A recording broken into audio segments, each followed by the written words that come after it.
Hi viewers, TNPSC exam Tamil topic wise test தான் பார்த்துட்ருக்கோம். இந்த வீடியோவில் பழமொழி 400 டெஸ்ட் பார்க்கலாம். நீருலையில் என்னும் சொல்லை பிரித்து எழுத கிடைப்பது நீர் கூட்டல் உலையில்.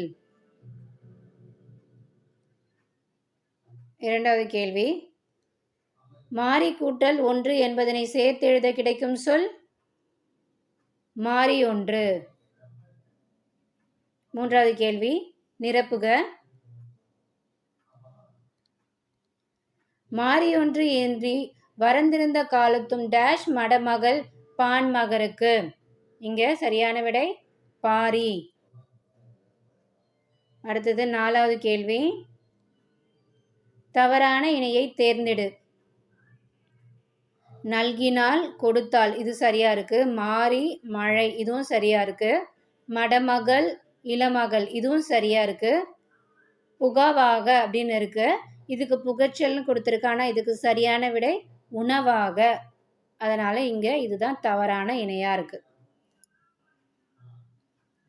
அடுத்தது ஐந்தாவது கேள்வி, ஒன்றிரா முன்றிலோ இல் என்பதன் பொருள் என்னன்னு கேட்டிருக்காங்க. ஒன்றும் இல்லாத வீடு எதுவும் இல்லை.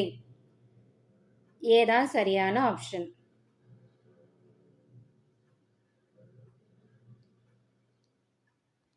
அடுத்தது ஆறாவது கேள்வி,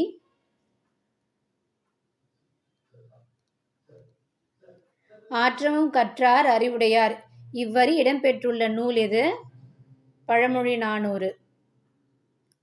முன்றுரை அரையனார் என்ற பெயரில் அரையனார் என்னும் சொல்லின் பொருள் அரசன்.